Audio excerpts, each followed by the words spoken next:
Hi, I'm Erin Power. And I'm Laura Rupsis. We're certified health coaches, and this is Health Coach Radio. This podcast is about the art, science, and business of health coaching.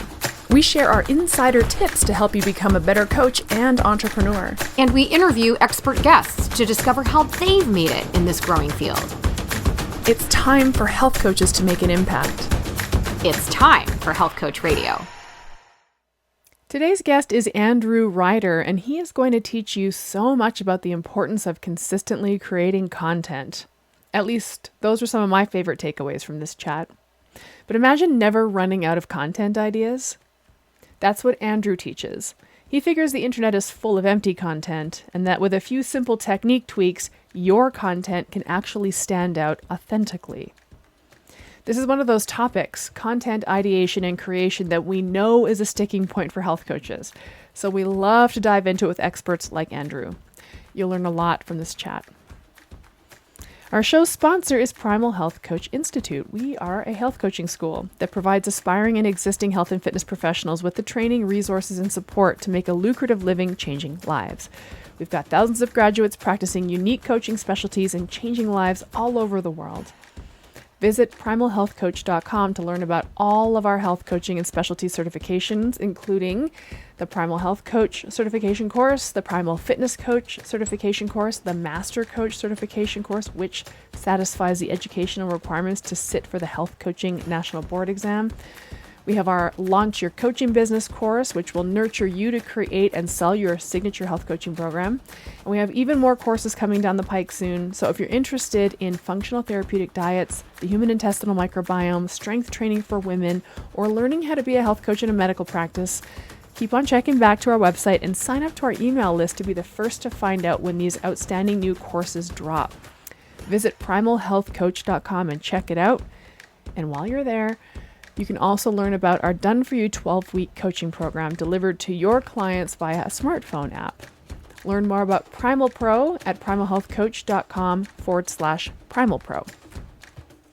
As you're listening to today's show, make sure to screen grab your podcast player and tag us in your Instagram stories at Health Coach Radio. And as always, the show notes for this episode and all previous episodes of our pod can be found at primalhealthcoach.com/radio. I know you're as eager to learn some content creation strategies as I was, so I won't make you wait any longer. Please welcome our guest, Andrew Ryder. All right, we have Andrew Ryder today. How are you, Andrew? Thank you so much for joining us. Hey, I'm doing well. Thanks for having me. You know, you're kind of the content marketing guy, right? That's right. All about communication. And this is a huge area of insecurity for a lot of folks coming to health coaching that don't identify as marketers by any stretch of the imagination, super uncomfortable marketing themselves. So hopefully we can help dispel some of these myths and quiet some of these fears. But to get started, let's talk a little bit about why you're here, what led you to become sort of an expert in this area. Sure. So I got started out in entrepreneurship about 7 years ago now. So I've been around the block a couple of times, and really what led me to where I'm at right now is pretty much failing with the typical approach. I got into what you would consider the Facebook type of online business, the make money online space, and I was willing to do anything, sell anything, say anything to try to get someone to buy from me. Mm-hmm. And what ended up happening, I thought that I needed to grow this big successful business, make all this money, and achieve this lifestyle in order to be happy. And unknowingly, I sacrificed all the things that actually make people happy. I sacrificed my relationships with family, with friends. I sacrificed my health. I wasn't sleeping as much as I needed to be. I was constantly hustling, grinding, just stressed out of my mind.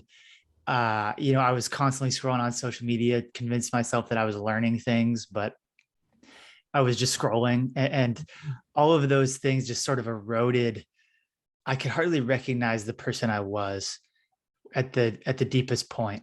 Mm-hmm. And so it's been a process to rebuild my life and to find a balance between doing the things that make me happy, running my business, helping people, building relationships with my audience, and I was fortunate enough to have a couple of things that I really did correctly that got me to the place where I am today. But really, I'm trying to rebuild a lot of the foundations of my life that help support my business. So I don't really consider myself an expert or a coach or anything like that. I consider myself an investor because I'm really focused on investing in my own physical and mental health. That's my top priority because everything stems out of that. And I think most health coaches will agree that if you're not feeling good, if you're not energized, if you're not excited about what you're doing, if you're not sleeping enough, you're just going to have a miserable experience with everything that you do. You're not going to be able to bring your full energy and strength to what you're doing, whether that's your business, your relationships, or whatever else. I'm also, in addition to health, investing in my relationships with my wife, my family, my friends. Those are the next tier of investments for me. And then the third tier would be relationships with my customers in my business. It really comes down to the relationship for me. And I think we can talk about that potentially, the difference between relationships and transactions in business. Oh yeah. And yeah, that's where I'm coming from.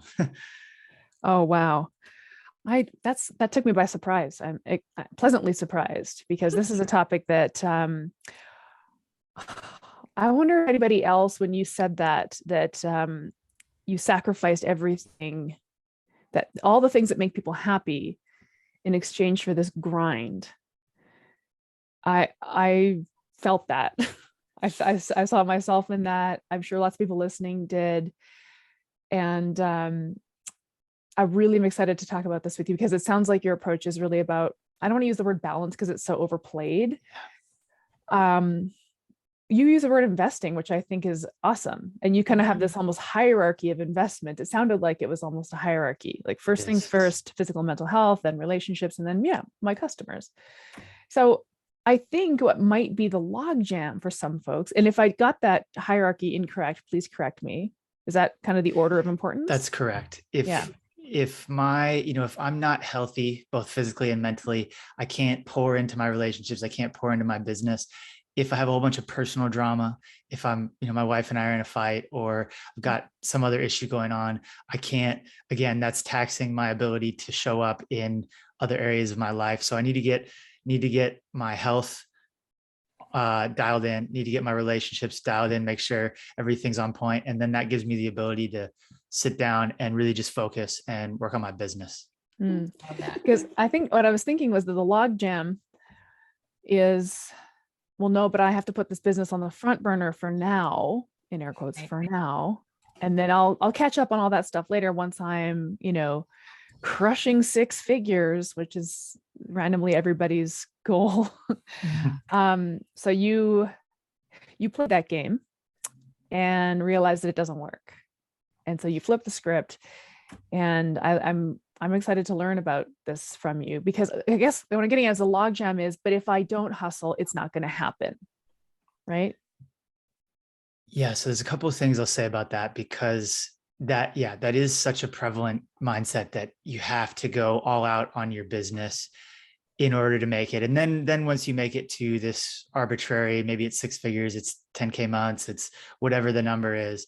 Once you get there, then it'll be enough. But it never is, because there's always someone who's making more. There's always the next achievement. One of the best things, and also one of the worst things about entrepreneurs, is that we're so driven to achieve. So it's what gets you into the game. It's what gets you to become a coach. What gets you to try to achieve these high incomes, these high levels of impact, build a legacy. But if you're not careful, you'll never stop. Yeah. There's this story I really love. It was about the author Kurt Vonnegut, and he goes with one of his friends. I believe the author of the book Catch 22. I'm not recalling his name at this point, but they go to this big dinner party, and it's this fancy billionaire's estate, and he's got this mansion with all of these things and all of this, just an amazing lifestyle that everyone would love to have.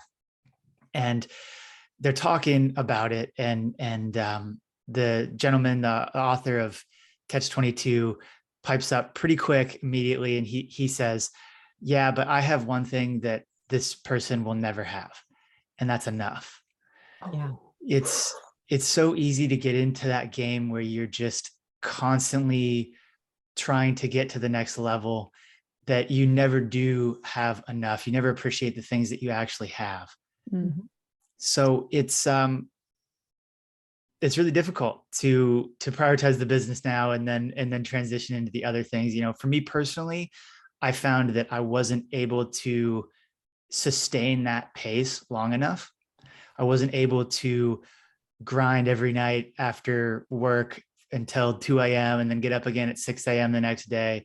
I wasn't able to do it consistently. That's one of the things that is really so important, that it just seems so obvious and so boring. It's not sexy. It's not flashy. It's not something that you're going to pay $9.97 for this coaching program to teach you how to be consistent.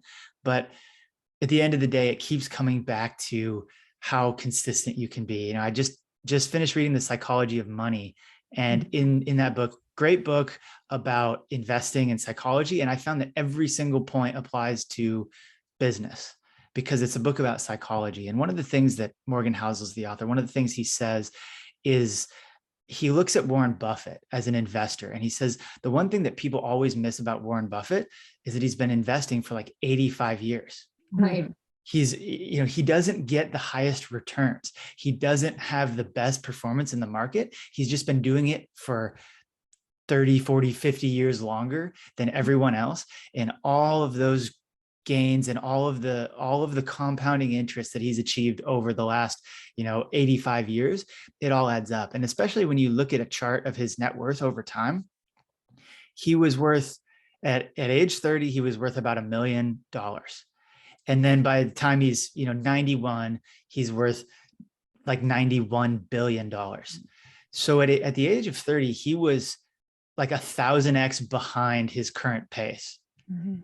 So it's really easy to think that you're not working hard enough, that you're behind, that you have to hustle harder. But really what you need to do is you need to be compounding, and you need to be doing the same things, the things that really move your business forward, creating content, investing in relationships with your customers, investing in relationships with potential partners, JVs, whatever it might be, the things that are going to get you the outsized returns, and then doing them every single day or every single week or just consistently over the years. I love that. So I came from the finance world, and there's a lot of overlap in the psychology around money, health, nutrition. Mm-hmm. And I'm a huge believer, Aaron and I've talked about this too, in the power of momentum, in that the effort that you put in early on, if you do this right, will snowball. And we talk about a lot of times the average trajectory for a business to go from zero to a fully functioning full-time, I'm bringing in more money than effort I'm putting in kind of a scenario, is about 3 years. That your first year, you're investing in this, you're building it, especially in health coaching. There's not a lot of overhead if you do this right. So you're making money. It's not a full-time income though. And then your second career, now you've got hopefully a year's worth of content. You've got some clients under your belt that can give you some testimonials and referrals. Now you're making probably double or more than double than what you made your first year.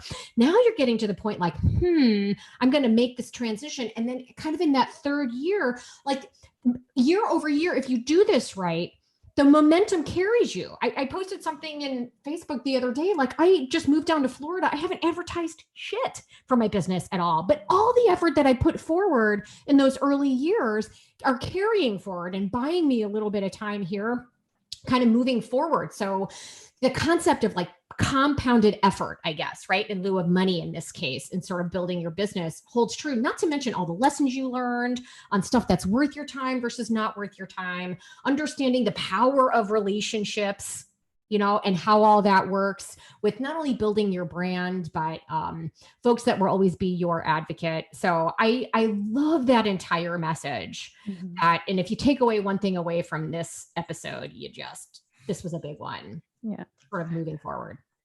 I was thinking too about Warren Buffett, because I did an investing course with one of the guys who's under, who kind of follows the same value investing approach that Warren Buffett does. And it's like, the secret to this is basically buy businesses you like. So do what you like and what is aligned with your values, and then just patiently wait. And that is really unsexy. So you're talking about the unsexiness of like just doing enough. Do you find that Do you find you're beating your head against a brick wall when you try to socialize this idea with people? It's sort of a maddening thought because we have this bias in our human nature to always want to do something rather than nothing, even when nothing is going to get us better returns, right? To use the investing analogy, we want to try to sell at the top and buy at the bottom, even when we know that the likelihood of pulling that off successfully is almost zero.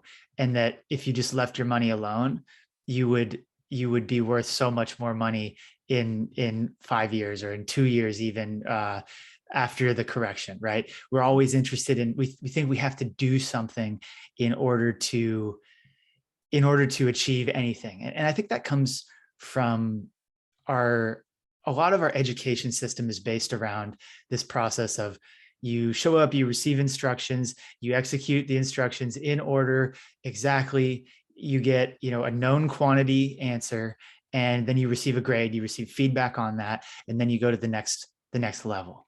There's never an assignment I never got any assignments that asked me to do nothing and then rewarded me for doing nothing. But a lot of things in life operate that way, where if you just keep doing the same thing. So there's this Albert Einstein quote. I think it's attributed to him, but I'm not sure that it really makes sense that it's attributed to him.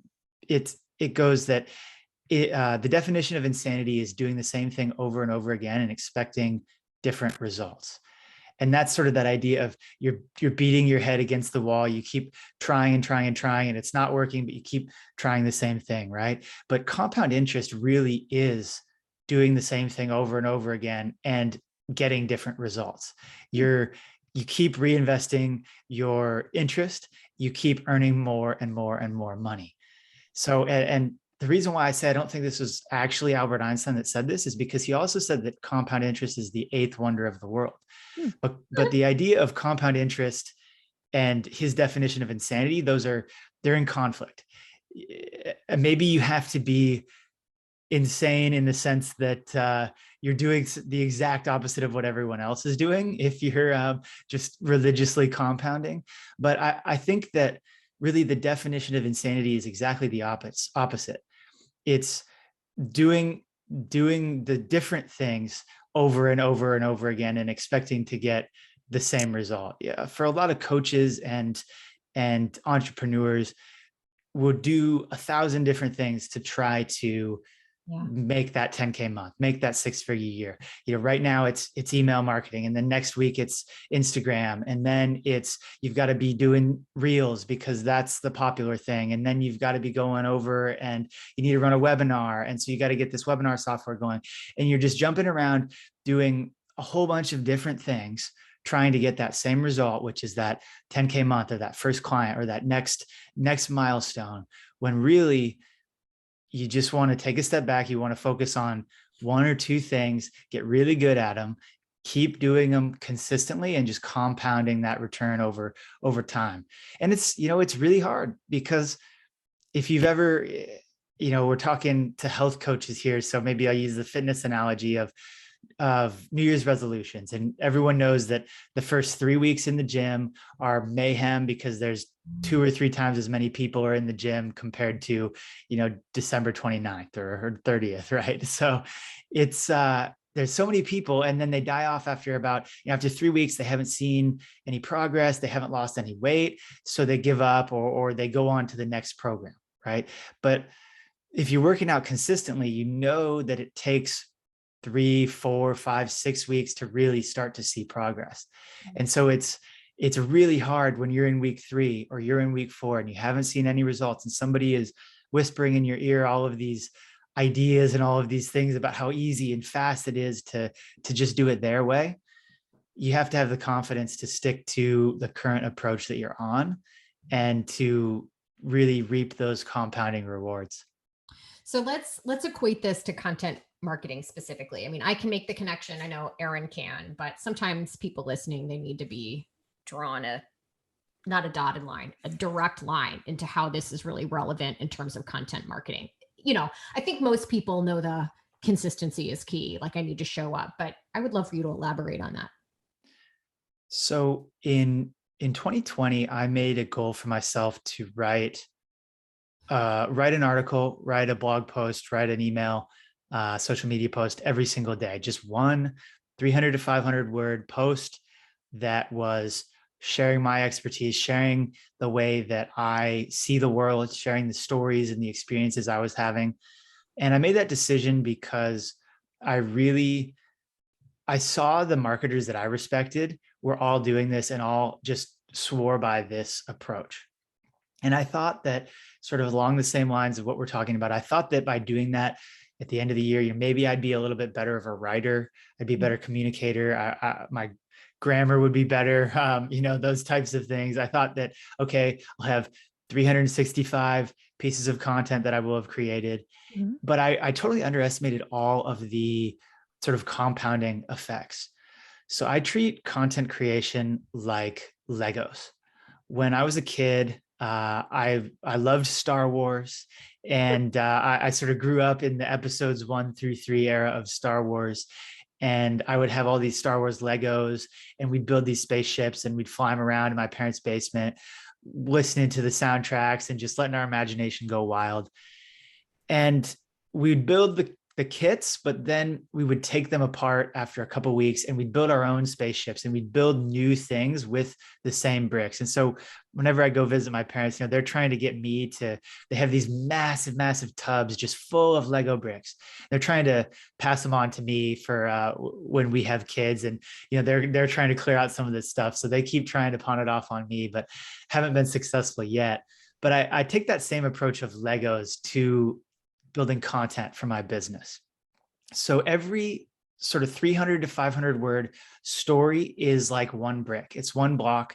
It's one idea that can then be mixed and matched with all of my other ideas. And I can take those ideas and build them into courses, into longer form content, into books. I'm writing a book right now, and I basically was able to just piece together all of these different bricks that were all related to a specific topic, and assemble them, edit them, add a little bit of content in places that I was missing. But rather than working from a blank page all the time, I'm just assembling these different things. And so this is what I found when I committed to writing 365 pieces of content in 1 year. I only ended up writing 330, but I made that daily habit. Only 330, right? But I was really surprised at how many longer form blog posts I also published, just by combining 1 or 2 or 3 of those ideas that were around the same theme. And I was surprised at how much content I was able to generate. And I started running a monthly training series that I would publish, just with really trying to fully encapsulate a topic by combining a lot of these ideas that I was writing about in my daily content. And I was able to write a couple of ebooks, and was able to put together a course, and just all of these things that came out of just combining these individual little pieces together. And that, all that combination and all that synthesis of ideas is what comes out of that consistency with writing. Or if you're not really a writer, maybe it's just pulling out your phone and recording your thoughts as you're going for a walk, or you're sitting in your office, just talking for 10 minutes about that topic, right? You can get it, you can rip the audio from that, you can get it transcribed, you can save that writing that you do. I prefer to have the writing, the actual words written down, because then when you go to combine things together, it's easier to combine words on the page than it is to splice together a couple of videos. So you can definitely make it work, whether you're more suited to just off the cuff video, whether you want to record an audio, or whether you want to sit and write. But I would always go back to saving that writing, so you can start to combine it. Love that. Okay, love that. So it's this sort of compounding interest of, after a year, if you write a little bit every day or almost every day, you've put so many ideas out there. So what I think is really cool about this is, like, let's say you've put out 300 different ideas, little snippets of ideas, but then there's offshoot ideas. You can inspire yourself. Like, if you go back into your archives or into Instagram, if you scroll back and say, what did I post on January the 8th, 2021, and to see what you posted, and maybe that makes you think of something else. I do think that the act of creating content begets more content creation, like it does snowball. And whenever I hear folks say, well, I get up every day and I write, because I'm trying to write a book too. Not really, but kind of. And it's like, I'm just going to get up every day and write something just for half an hour. And because I have years and years of content creation under my belt, I always have lots of ideas to inspire me. But my question is, because I think this question might be rolling around in the heads of newer people, is, well, I don't know what to write about. So to what do you say to that? Yeah, that's definitely when you're first getting started. I remember I would always hear these successful entrepreneurs that I looked up to saying things like, oh, I have so many ideas that I don't have enough time to write about all of them. And that always bothered me because it was hard for me to come up with 3 ideas, including one that I'm recycling from a couple months ago, just to get my presence out there, right? And the ideas are really there. I found that you just have to look for them and you have to train yourself to be able to see them.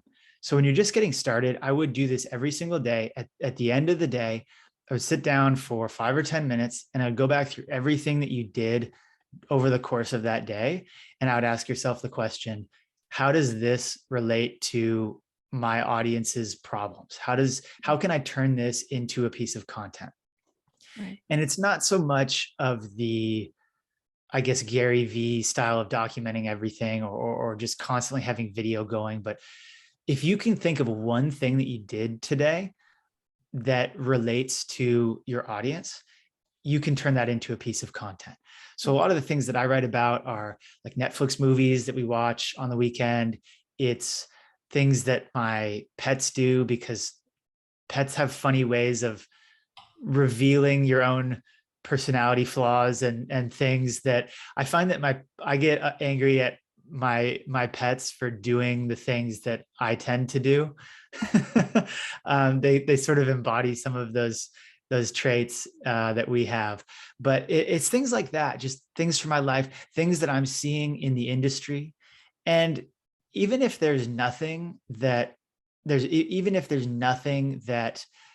comes to mind from that day, maybe I was just sitting down, I was focused, I was didn't have any client calls or didn't have anything really good to talk about, you can always come back to pain points. There's this line from Eugene Schwartz's book, Breakthrough Advertising. It's often glossed over because it's in the introduction, but he says, don't build bigger mice, build bigger mousetraps. The idea being, you don't want to, I'm sorry, I got that backwards. I was thinking that doesn't make any sense. He says, don't build bigger mousetraps, build bigger mice. So the idea is to talk about your pain points, your customers' pain points, talk about their problems, and talk about really how you can help them overcome those problems, really dig into the problem. People are, especially with health related products, services, coaching, people are extremely motivated to solve their problems more so than they are to want to just feel good, right? People want to get rid of their bloating more than they want to look or feel good, right? They want to lose fat more than they want to look at how skinny they are in the mirror. It's a lot of it is motivated by removing that constant pain, that constant self-confidence issue, whatever's dragging you down. And so by really focusing in, just making a list of those pain points, and it doesn't always have to be a fancy story from a movie or from your life or whatever. It can always just be just talking about their problems. As long as you're talking about their problems, your content is going to be well received.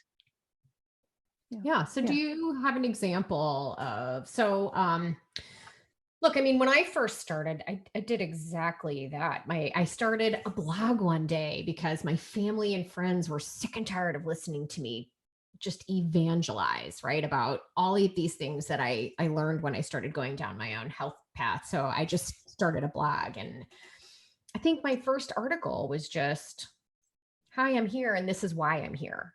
You know, nobody read it. I feel certain, but it's sort of like once you just sort of get out there and introduce yourself, and this is who I am, and this is why I'm writing this. You can then, I think, go back when you read that and be like, what's going to be the next logical reason for me to be here and why someone should listen to me, and then you can continue to just sort of unfold and brainstorm. I think where a lot of people get stuck is I don't know. I think in the very beginning, there's just so much you want to say that you don't even know how to prioritize how to say it or when to say it. So for folks that are just getting started in the idea of, oh, here's the other thing. So they're just getting started in the idea of content creating. Plus they also have this overlap of this imposter syndrome. Like, who am I to be out here providing this content? Or all of this has already been said by somebody else who's more experienced or better qualified than me. This is someplace where I think people really get stuck. So how can I guess you in your business or just through the reach of this podcast help encourage people to, that's okay, do it anyway. Here's a place to start. Yeah. So the nice thing about content is really that it's a meritocracy. If people don't like it, they won't read it. And yes, there is some influence of the virality is equated to value. So, and we don't need to go too far down that path, but if your content is good, people will read it. It'll get more reach. And over time you will develop, you will grow your audience. And this comes back to the idea of compound interest, right? That the more you publish, the more opportunities you're giving yourself to publish something that is really good, that gets a lot of attention, and you'll add a couple of followers here, and then you'll publish a post that nobody reads, and then you'll publish one that's okay. It works for the people who are following you. It helps them, but it doesn't grow your reach, right? And then you eventually you'll get something that just blows up and it changes everything for you, right? And then you can call yourself an overnight success. Yeah. But it's not after years and years of doing that. And the person who I always come back to with this is Rachel Hollis, right? She wrote something like 9 books before she wrote Girl, Wash Your Face. And I haven't read the book. I don't think I'm really the target audience for it, but that book just exploded, right? And it changed everything for her. And she became an overnight success despite, years and years and years of writing and working and all the things that she did. It reminds me of a line that I once heard that it goes like this: if you're not embarrassed or ashamed of how little you knew 12 months ago, you didn't learn enough this year. Mm-hmm. And I think that's really true. When I look back at the content that I was publishing last year, or we were talking about back in 2020, I was, I started this process of writing every day. When I go back and look at the content I was writing back then, I was like, wow, that was really bad. I'm glad no one was reading it. But the other thing that I'll say, and Laura, you mentioned this idea of, well, it's all already been said by someone else. There's an idea from psychology called the zone of proximal development, which basically means that the person who's going to be best suited to teach a concept is someone who just overcame it. Someone who's been a health coach and they're, multimillionaire, and they spend half their time in the Bahamas and the other half of their time they live in their mansion in Southern California, right? They don't have a good feel for the struggles and the daily grind and the self-image issues, or the real mindset of what it's like to be in that place where you're just trying to get through 2 days in a row of sticking to your diet, or you're just trying to get to the gym 5 times in 1 week, or whatever it is that you're trying to overcome. The further away you get from that point, the more it just gets hazy, and the more it's just sort of this, oh, well, you just do it, right? And then here's the next step.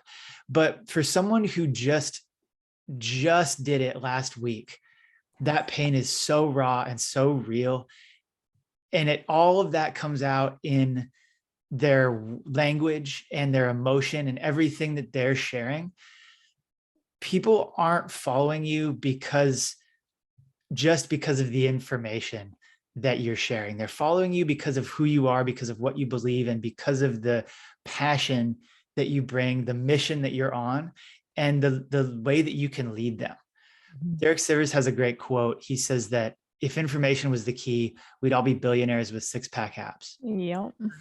And I just love that because it's just humorous enough to allow me to enjoy getting slapped in the face by it, right? It's and it's so true, because you can Google and you'll get billions and billions of search results about how to achieve any goal that you could ever possibly have in life. And yet so few people actually are able to do it, because there's so much else that goes into it. If we were all robots and we could just sit down and write a piece of content and do our direct outreach and make the connections and do all of these things, that the information and the tips and the tricks, all those things that we're supposed to do, things would be easier. But we're human beings. We have baggage. We have our own false beliefs. We lie to ourselves. Sometimes we're lazy. Sometimes we're humans. We're messy. And that piece of the puzzle, bringing your authentic self to your content and really just showing up and being able to say, look, I don't have it all figured out, but here's what I was able to achieve. Here's the results I got. Here's the things I did. And here's what I'm passionate about sharing this with you. Yeah. Just doing that is enough. And it doesn't feel like it's enough when you compare yourself to these people who have been doing it for years and years and years, and they've accomplished all these things. They have all these relationships and accolades and money figures they can throw around and cars and all of these things. It makes you feel like you can't do it, or you shouldn't even bother doing it. Right. But I really believe that everyone truly has a unique experience that they not only should they share, but they need to share it. There are other people who are walking that same walk that need to hear that advice, need to hear that, just even some encouragement that it's possible for them to overcome, to grow out of that pit that they're in. I really felt like a lot of the things that I try to say are things that I really needed to hear when I was just in that abyss of having lost track of everything that really mattered to me in life, because I was trying so hard to build a business, because I thought that just working harder and hustling more was going to make me happy. It was going to fulfill me. It was going to make my business successful. So much of that brokenness is what fuels me to then try to help 1 or 2 or 10 or however many people I can help to avoid getting to that point that I got to. Mm-hmm. I'm really excited about the sort of thread that you just sort of wove there, which is like, in terms of striking while the iron is hot, when you're really new, this is your opportunity to document what you're going through. Like, that's something that somebody who's been in practice for a long time doesn't have anymore, right? That we lost that years ago. And you made a good point. I think about some of the business coaches I've hired, or maybe not hired, or just spoken to or worked with, where when I'm trying to pull their wisdom and understand, like, how did you do it? And they can't remember. And it's clear they can't remember, because their answer is, oh, I was just really consistent. And, now my assistant does that. And it's like, yeah, but how did you do it when you were doing it? And they can't remember. But so if you're a new coach and you're in the middle of doing it, you just come through your health journey or whatever it is, this is your opportunity to honestly document everything you're going through, for the purpose of sharing, I guess, and offering hope to other people. In fact, I think it's a disservice if you don't. If you have this experience and you're living through it and figuring it out, and you don't share it with a similar audience, that's actually impolite in some ways. And I was thinking about this because I'm writing a business course. I got inspired to write a business course, and I'm not going to bore you with the reason or what the topic of it, but basically it's this idea of like getting started in your business. Like, what are the logistical pieces you need to sort out to do this? Well, I started my business 8 years ago. First of all, things were very different then. Like, my online coaching business is very different then. Technology was different. I was different. So But I started a new business recently, just a different one, just a different category altogether. But now I'm back into the beginnings of building a business, and I'm in it again. And it's like, wait, this is so valuable. Every single thing I'm doing right now, every little step I'm taking, this is my chance to document it and share it with people so they can understand what it feels like when you're in it. Because I do think, and this is kind of the spirit behind this whole conversation, is folks are getting into this, health coaching entrepreneurship world, and they're looking at the big guys and striving for that, but there's no line of sight on what these beginning steps are. So it's like when you're in it, so like this is for me, what I liked what you said is like, new coaches, you don't know what to write about, write literally about your lived experience, because you're in it right now, and that's going to resonate with people. Like lived experiences always do. Yeah, man, document it so that 8 years from now, when you forgot, you can go back and share that later. That's a great piece of advice, Erin, and for both of you, for kind of bringing that up, because I think folks that in their own minds haven't reached the pinnacle, I don't look like Mark Sisson for those of us that are, primal people. That doesn't matter, you're not him, you're you. And there are a lot of people that relate to you, and you are however many steps ahead of them. So they want to know how you got where you are, and they want to follow in your footsteps.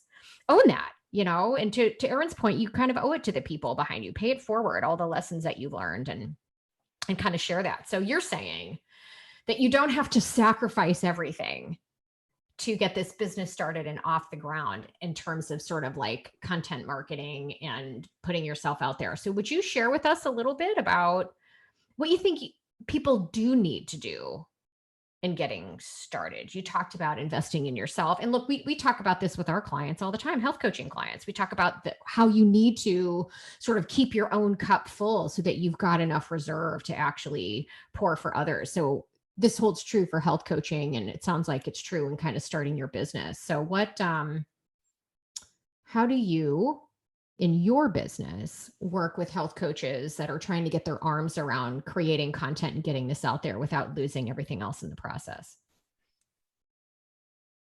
Let me tell a quick story that I think will help frame this, because this is sort of a controversial topic. Everyone is saying you have to do so much more. More is always better.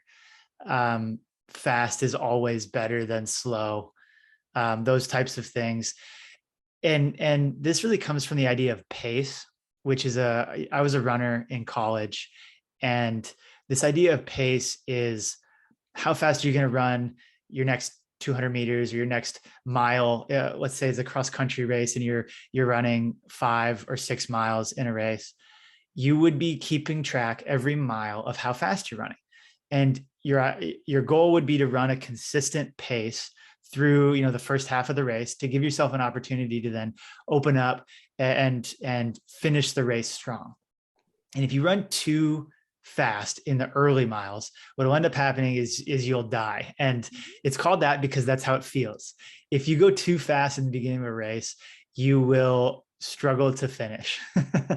So there's this race in Spokane, Washington every year called Bloomsday. And it's a really popular race. It's one of the most popular events in the city. There's something like 50,000 people come from all over the world to run this race. There's Olympians here. There's the local track teams run, and just a whole bunch of, everyone ranging from walkers to joggers to Olympic level athletes. And the race starts out at 7.5 miles. It starts out on a downhill, and everyone just sprints out of the gate. Everyone's excited. They got adrenaline going, and there's really fast runners in the front, and it just kind of sucks everyone out down this hill, and you tend to go out way too fast. And then what happens is about mile 5.5, there's a big hill. It's a brutal hill, and it's hot in the Spokane summer, and it's dry. And you go up that hill. And by the time you get to halfway up that hill or to the top of that hill, you figure out whether or not you went out too fast. And from there, the last like 2 miles are all downhill, just easy downhill.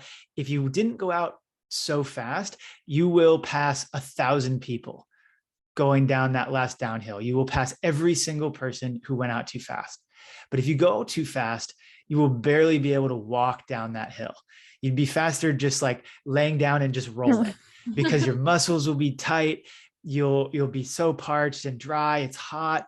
The sun is, up in the sky now. It's later in the morning. And so I ran the race twice. The first time I ran it was I stuck to my pace and I literally passed 1,000 people in those last couple of miles. The second time I ran it, I was maybe feeling myself from the previous year, went out way too fast and just suffered through those last couple of miles, just barely being able to pick my feet up. And the reason why I share this is because it's so appropriate to this idea of pace is so appropriate to my philosophy around business. So there's two observations. Your pace is specific to you. It's not specific to everyone. It's specific to you, to the goals that you want to achieve, to the strengths that you have, the weaknesses that you have, and the business that you want to build. It's not someone else's pace. If you go at someone else's pace, you may not achieve your goals. You may achieve their goals. You may find out that you don't want to achieve their goals. You don't want to make the sacrifices that you have to make in order to achieve their goals. Mm-hmm. If you want to run a 5-minute mile pace, you have to get up every morning and you've got to log the miles. You have to do the intervals on the track. You have to really suffer through those workouts to be able to get to that pace. Is that a sacrifice that you're willing to make? Those are the types of questions you need to be asking yourself when you're looking at what other people are doing versus what you're doing. I think something else to consider too is like one of my teammates, he knew he had run this Bloomsday race a couple of times, and he knew that the following day in the newspaper, the front page of the newspaper was a giant picture of the front of the race. And so he sprinted out as fast as he could to get in the front of the pack with all the Olympic athletes so that his picture was in the newspaper the next morning. And we all know people like this in business, where their goal is to sprint out to the front of the pack, to be as flashy as possible, to work as hard as possible. They can talk about how many hours a day they work and how little sleep they get and brag about it on Twitter or on LinkedIn or on Instagram or all of these things where they're using all of these flashy things and trying to show everyone how good they are at what they do so they can get their picture on the front page of the newspaper, so they can get that recognition on social media. But I guess that's fine if that is your goal. If your goal is to do a targeted sprint to get that type of recognition, that's okay. That's your goal. That's your pace. For me, I'm trying to run a long-term race. And the customers I work with are also trying to run a long race. They're trying to go consistently through miles 1, 2, 3, years 1, 2, 3, 10 years. They're trying to do this for the long term, for the rest of their life, right? As long as they possibly can, they want to be helping these people. And it adapts over time. You're not necessarily going to be doing the same thing a decade from now as you're doing currently.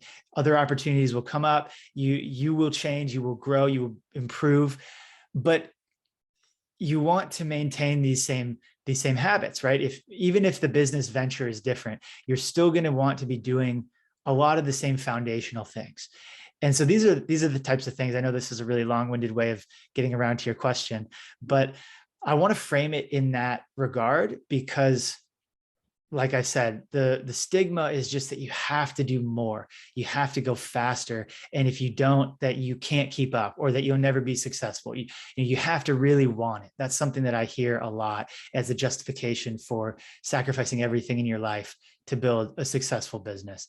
And I think that you can really want it without killing yourself in the process. Yes. So yeah, go ahead. Were you going to say something? No, I want you to finish your thought. Okay. I had So for me, it really comes back to releasing all of the stress and the pressure around feeling the need to perform at some level that you're seeing based on someone else's goals, someone else's business, and someone else's lifestyle, right? We see all of these coaches and these just elite level business owners who they have assistants, right, Aaron? Like you said, they've outsourced all these things. They have video editors, they have teams, they go and record a video and it gets onto 10 different social media platforms, right? And you feel the need to, oh, I have to be on 10 social media platforms. I have to write a blog every day. I have to do all of these different things. And you get to the point where no matter how hard you work, every night when you go to dinner or you sit down to relax a little bit, or maybe you don't even give yourself that time, you don't take the time to really connect with your spouse, or you don't take time on weekends to have some fun or to decompress a little bit, everything gets corrupted by this mindset of, yeah, but it's not enough. I could have done more. Even on your best days where you crank through just, 8 hours, 10 hours, 12 hours, whatever it was, you sat down on Saturday, you completely focused the whole day. It was perfect. You exceeded all your expectations. It's still not enough. And it'll never be enough, right? That's the idea, the Kurt Vonnegut idea, where you'll never get to that point where it's enough unless you start from what's enough right now. So all of that is really on the strategic level, right? It's breaking down all of these mindset, all of these ideas that have just been ingrained in us so many times over the years. To give, I guess, a little more tactical advice, for me, it comes down to three things. And I really take inspiration here from Ben Settle, who is he's a legendary copywriter. He's a mentor of mine. He's been really inspirational to me. And so these things would be three things you need to do every single day. And as long as you do these things, your business will grow over the long term. You're not going to have you're not going to have the most, you're not going to become an overnight success tomorrow, but maybe in a couple of years, people will consider you an overnight success, right? The first thing is to grow your list, whether that's email or it's a social media or wherever you're growing your audience. I'm definitely biased towards email. I've seen a lot of people lose their accounts, especially a lot of people in sort of alternative health these days are finding that they're getting shadow banned or they're getting just outright canceled. They can't use the language that they need to use in order to communicate the concepts that they teach with their audience, just because of the words that are not allowed in social media these days. But at least with an email list, you can download it, you can have it offline, you can have it on a piece of paper in your safe in the closet in case something happens. You always have those names. Obviously you can get canceled from MailChimp or something, but you can take those names and move them to another platform. So item number one is to constantly, every day you want to do something to build your list. Maybe it's reaching out to a podcast host who you could really connect with. You could do an episode on their podcast, get in front of their audience, serve their audience. Maybe it's as simple as posting on Facebook or on Instagram or wherever you're posting your content. Something like that, just one thing that'll get you out there, get exposure to you and your brand. The second thing you want to do is, and this again comes back to the email. Email is kind of my bread and butter, but you can do this on social media too. It's building a relationship with your list. So it's posting on social media. It's sending an email, providing value to them, offering them an opportunity to see their problems in a new way, right? If information was the key, we'd all be billionaires with six-pack abs. So it's not always just about giving information, but it's about giving opportunities for your audience to see things, to see their problems in a new light. A lot of times it's not that they don't have the information to solve their problems. It's they don't have the right inspiration. They don't have the right mindset, the right framework for how to even begin to approach solving that problem. So that's the second thing. And then the third thing would be making your offer better. Can you add a new bonus? Can you add a new module? Maybe, let's say it's we're talking to health coaches. So let's say it's coaching, right? Is there a certification that you can get that's going to improve the offer that you're providing, right? Is it access to a whole curriculum of health and nutrition advice that can serve your clients in a new way, right? Is it something else you can add to your program? Is it your own program you can develop? Is it a book that you can write? Is it a cookbook that you can put together, or exercise routines? What can you add to your offer to make it better? Maybe it's just adding more testimonials to your website, really building up that social proof. Maybe it's a new sales letter, right? But it doesn't have to be, oh, well, today I've got to write an entire book and get it published in order to meet that goal for today, right? That's not what I'm saying. Mm-hmm. Write one section of your book, outline your book, write, one video for your course, publish one testimonial to your website, ask one prior customer for a testimonial, ask them for a referral, things like this, just the little things that if you do these things every single day, and then maybe you go and focus on those other things, right? Focus on your own physical and mental health, get to the gym, get a good meal, de-stress, focus on relationships, build up those other aspects of your life. Yeah. All of those things over the long term are really what result in successful businesses. And one other thing I'll say here is on this idea of taking the time to step back and really focus on yourself, is that especially for coaches, for course creators, for solo entrepreneurs, people aren't buying your information, especially even more so as a coach, they're buying you. Mm-hmm. They want to have that relationship with you. They want to be more like you. Otherwise, they would go and buy a course or coaching from someone else, someone who they resonate with, someone who they trust, someone who they feel has gone through their problems and really understands them. And I mean, when I think about the courses and the programs that I've bought, it's because I want to be more like the person. You want to have that result that they have.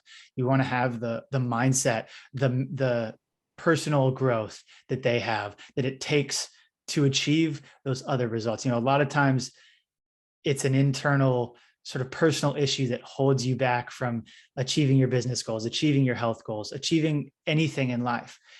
So if you reframe it from the idea of people are buying your products or they're buying your services or whatever, to they're buying you, focusing on building up your own personal health, your relationships, the other things in life that make you happy, fulfilled, energized, those things go a really long way in actually helping your business do better.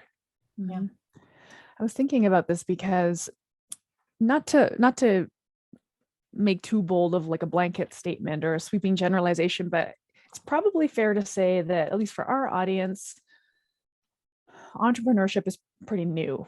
And most people have come from some other thing and they've moved into health coaching. And anyways, it's a new paradigm for them.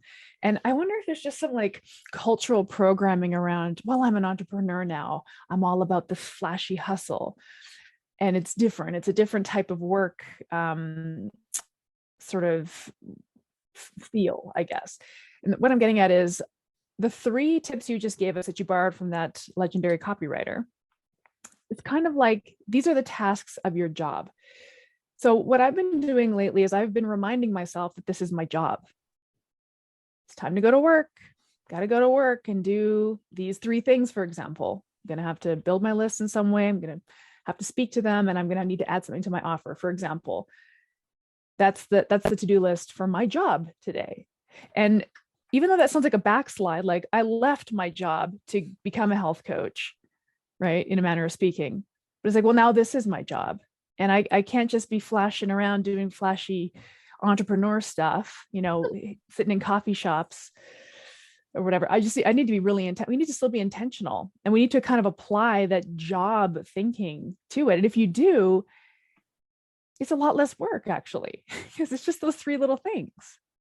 Yeah. You forgot the most important part of being an entrepreneur, which is taking selfies on the beach. Right. Or dancing around on TikTok. Yeah. Question for what I think is about easily half our audience, if not more. A big chunk of people moving into health coaching, trying to build a business, or holding down a full-time job. Mm-hmm. Maybe they have a family or other commitments. Erin has horses and animals, So how do we, as somebody who's trying to build this on the side, structure and prioritize these things that we can do every day without going completely crazy? Do you have some thoughts there? Because if I was no longer in that other career and all I needed to do was focus on this, not all I need to do, clearly that's a lot. Those three things are manageable in a day. But if I'm working 8 hours for somebody else, I've got a commute, I've got a family and other things, I'm not going to be able to do all three of these things every day. So how do you sort of set expectations so that folks that are looking to do this don't give up too soon? So the thing that's most valuable for me, and especially if you're working, and this may not be an opportunity for everyone, but my morning routine is where all of this gets done for me. So if I don't have, I'm very much a routine-based person. I have to have things a certain way, and I'm just regimented in that way. But my morning routine, I can pretty much tell how my day is going to go based on whether or not I pick up my phone within the first hour of waking up. If I pick up my phone, I'm going to get off track. I'm not going to get everything done. If I leave my phone on airplane mode in the bedroom and I get out, I get some coffee and I sit down to write, that's when I'm going to perfectly execute those things. So I think that, yes, people are busy, especially if you have a job, but I think people also miss a lot of time that they currently spend, especially what we would call interstitial time. So that's the time between things where you just, oh, I got 5 minutes. I don't really have time to do anything. So I'm just going to look at my phone. Right. And you're scrolling on, pretending like you're learning things. To a previous point, I think a lot of not just health coaches, but in general, people who have, let's say, health expertise, they have some kind of expertise and they want to start a business. So they get into this online business realm. They replace all of the things that they do that are health related with coaching related things like learning funnels and learning marketing and learning copywriting and all of these things. And they forget that a lot of the answers to all these questions actually come from interacting with the people who are in your audience. But I guess that's a little bit off track from where we were going with this. So with the routine in place, if I can keep my routine set, if I can keep my phone off, if I can stay focused and crank it out first thing in the morning, then everything else that happens in the day, a lot of times for people with full-time jobs, you're not going to be able to do it in the evening because something at work is going to happen that blows your day up. That's just a reality of, even as an entrepreneur, stuff's going to happen during your day that blows your day up, and you're not going to be able to get to it after lunch. You're going to be stressed out. You're going to be focused on the latest fire that you have to put out. So for me, that's been the best way, especially with the content creation side of things. If understand that you may not be able to get your direct outreach or your testimonials or updating your website or whatever it is, you may not be able to get to everything every day, but if you can get to one thing every day, it would be creating content.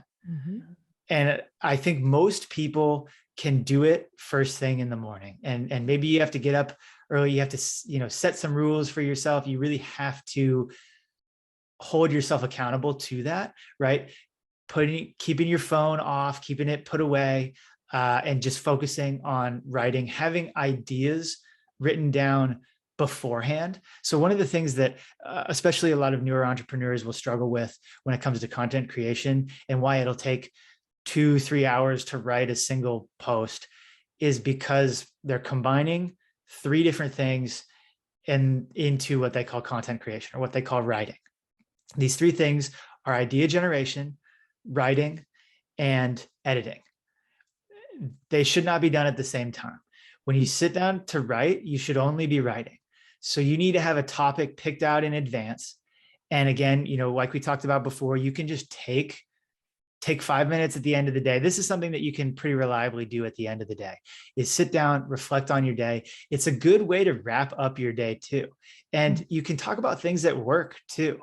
You don't have to be, I mean, if you don't want to talk about your job while you're building your business, you can say, hey, I had a friend who did this, or I heard about someone who did this, right? You're probably, if you're going into the office and there's donuts in the kitchen, you're going to be getting plenty of ideas for how to improve your focus, how to improve your diet, how to lose weight, right? All of these things.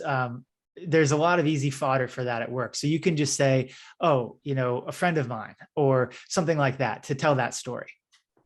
Yeah.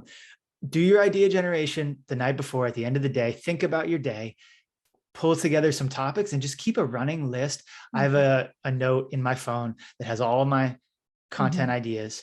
And I even recently, a couple of weeks ago, actually, I just got some waterproof notebooks for when I'm in the shower, because I have a lot of good ideas in the shower, and I find myself like sprinting out of the shower to get to my phone so I can write it down.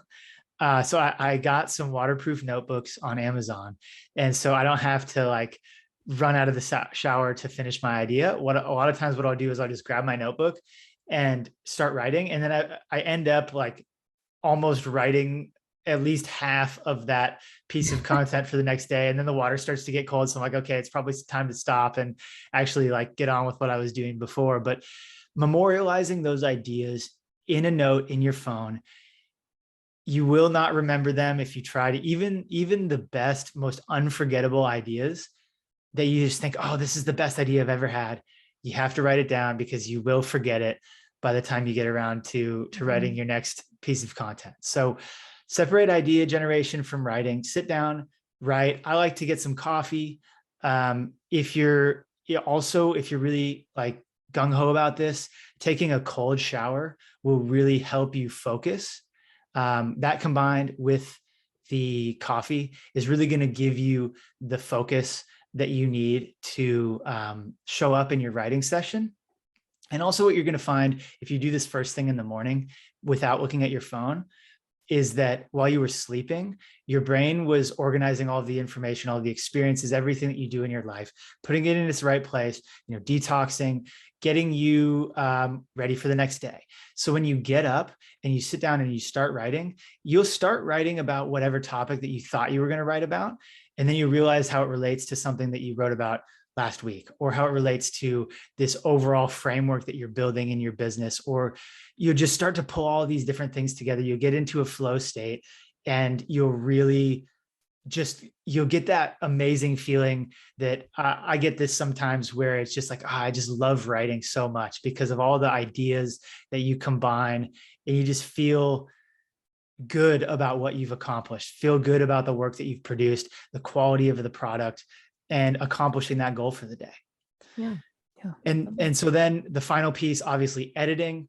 A lot of people who struggle with writer's block are trying to edit. They write a line, then they try to edit the line, then they write the next line, try to edit it, and then they try to edit the last 3 lines, and it just chops you up. Editing and writing are 2 different brain states. They're really 2 different functions.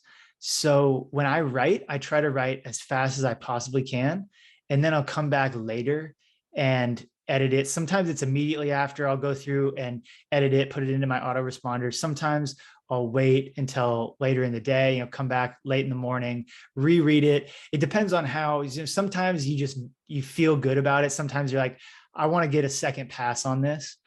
So I'll come back to it again, read it through with a little bit of freshness, fresh eyes on it, and tweak around the grammar, change the order, whatever you need to do so that it sounds good and that it flows.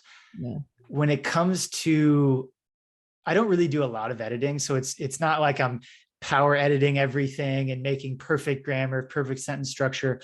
I like to have a more natural conversational feel to the content that I produce. And I know a lot of other people do as well. I think that's more effective for these emails and social media types of posts.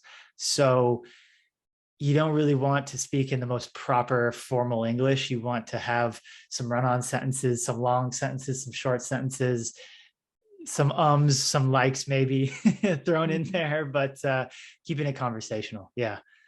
Yes, that is such, again, actionable, just step by steps. And I think there's some interesting stuff there in the sense of breaking this out into a process of ideation, writing, and editing. And you are the first person ever to get me excited and to explain in an interesting way about the idea of getting up early and doing this at the beginning of your day, which is the fact that your brain has assimilated all your thoughts and memories from the night before during sleep. And so you do wake up with this like totally new brain that can look at this idea you came up with and really run with it when you're kind of mentally fresh. And I really like that last piece you shared, which is it doesn't have to be perfect. Just write it in the way you would speak. Because honestly, I bet you that trips up more people from pressing the send button than anything. It's like, it's not perfect enough. Doesn't matter. Because I was thinking, I host these webinars for our students, and they're allowed to submit questions. And then I just kind of riff on the sort of coach them through the answers. And one of the questions that came up on the most recent one is best lead generation methods and why. And I was like, it's just content. It's just making content. That's the best lead generation tool. I mean, I'm certain this person was looking for a tool like ActiveCampaign or, ConvertKit or something, but the best lead generation method is practicing creating content. Mm-hmm. Yeah. And I think a lot of coaches getting started. This is my problem with a lot of things that are trying to be done at scale, is that they're not specific enough. It's why so many health coaches never really find success, because they're too general. They're trying to reach this big scale. They're too general. They're not specific. Same thing with generic health advice. They're trying to give these general guidelines that are maybe helpful for some people, but in general terms, it's not specific enough. And the same kind of question as far as best lead gen tool. I don't know. Who are you trying to reach? What problem are you solving? What platform are you using? Like, you can't just answer that in one big, like, general question. But what I do love are some of these intricate little tips. Like, for the standpoint, first of all, I had no idea there was such a thing as a waterproof notebook. What came to mind for me in a shower thing were those stinking like bathtub crayons that like little girls used to use. And I could like draw, like right on I'm totally going to get one of those, that I can just kind of write on the tile or something, because you're right. When I'm in the showers, when some of these, where else it comes up for me is when I'm driving. When I'm in the car and I'm driving around, but I can't stop and write it down, what I need is some sort of dictation app that I can speak into it so that it's then translated somewhere, but finding these little tools that allow you to capture your ideas in the moment where it can be cataloged. I mean, the other question I have for you too is so there are some people that really don't like to write, right? What do you think about capturing things via video or audio? Or do you have like any kind of tools or feedback on stuff, folks that really kind of fumble with the actual writing part? Yeah, this goes right back to that question, like, what's the best lead generation mechanism? To me, the first thing is, well, what are you good at? What do you like doing? All the things that you mentioned obviously are very important, but to me, if you are better, if you're more suited to video and you just want to pull up a Facebook Live and record yourself just riffing on a random topic, whether it's something that happened to you the other day or a story or whatever inspires you, by all means do that. Like I was saying earlier, I would recommend that you use an app like Descript or Otter or Rev to transcribe it, just so that you keep the advantage of words is that they can be easily edited and rearranged into other forms of content. With the advantage of video is that you only have to do the work once, right? So I'm kind of jumping all over the place here, but let's say your preferred method is recording a video, right? So you do a Facebook Live, or you just record a video and post it. Once you have that video, you can transcribe, you can rip the audio and transcribe it. So now you have video, audio, and text. You can publish that on any platform.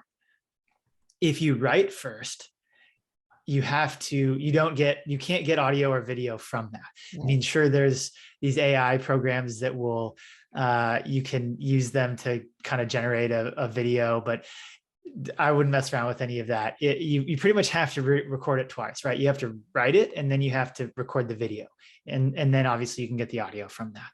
So the benefit then of writing is that you've got that text.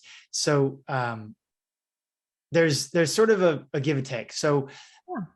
whichever you are best suited to is the one that you should go with. If you hate writing, you shouldn't write, because it'll just be miserable, and you'll say, this is bad, I can't do this, I'm just going to give up, and you go find the next shiny object, right? That's our human nature to do that. If you don't like video, or if you struggle to fully articulate your thoughts in a clear and concise way on video, you may want to try writing first. You may also find that by practicing through writing is really, it's thinking in print, and it helps you to structure your ideas. It helps you to become a better communicator.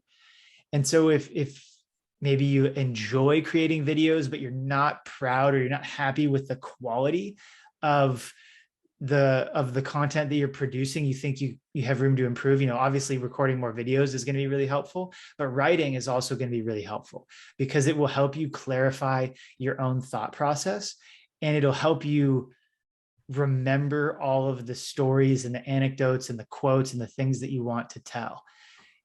Writing, in the copywriting world, one of the most powerful and commonly shared tips is, if you want to become a better copywriter, you need to get a bunch of old school sales letters that were written by people like Gary Halbert, Gary Bencivenga, big name print letters that were sent out in the 80s, and you write them by hand, word for word.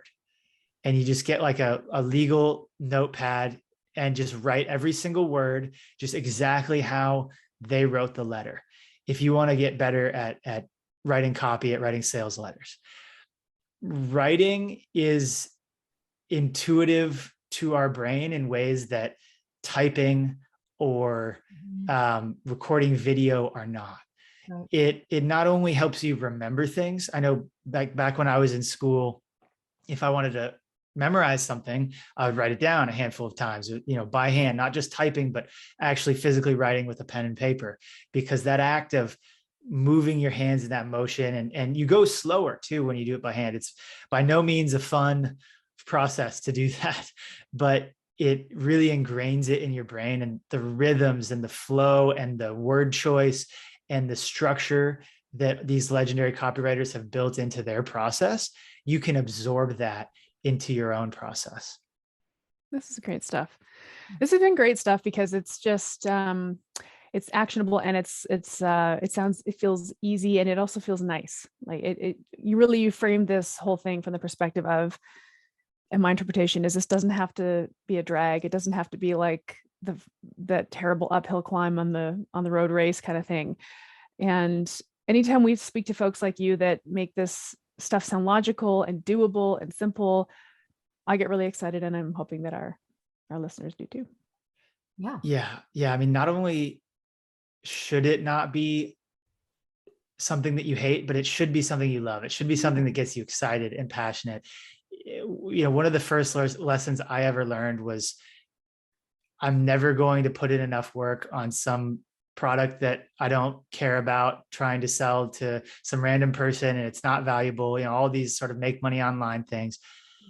If you don't like it, if you don't enjoy it, if you're not passionate about what you do, you're just not going to put in the work when it comes down to it. You're not going to stay consistent with it over the years. And you shouldn't. You should find something that you enjoy doing, something that's fulfilling to you, something that gets you excited to get up every day early and take a cold shower and then go write for 30 minutes or an hour. I love it. So you have a business where you walk people through how to get started with content creation, how to be better at it. How would you describe what you do, and where can people find you? Yeah, I teach a content methodology from front to back. It's appropriate for beginners. A lot of the things we talked about are things that I teach. It's also appropriate for people who are not necessarily beginners, but they feel like they're struggling to really put themselves out there, be authentic, generate lots of ideas. Those are really the things that I help people do, is to never run out of ideas, to create content faster, and to grow and keep an engaged audience.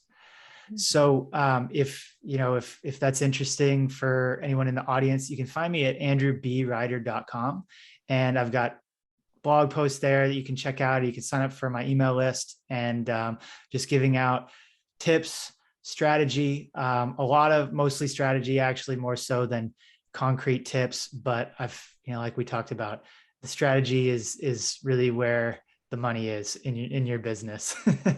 Breaking through those false beliefs and inspiring you to create better content. So wonderful. Thank you so much, Andrew. I learned a lot, and it's always fun to talk to people that are passionate about what they do, and you clearly are. So thank you for that. Yeah, thank you so much for having me. It was a lot of fun. This podcast was brought to you by Primal Health Coach Institute. To learn more about how to become a successful health coach, get in touch with us by visiting primalhealthcoach.com/call. Or if you're already a successful health coach, practitioner, influencer, or thought leader with a thriving business and an interesting story, we'd love to hear from you. Connect with us at hello@primalhealthcoach.com and let us know why we need to interview you for Health Coach Radio. Thanks for listening.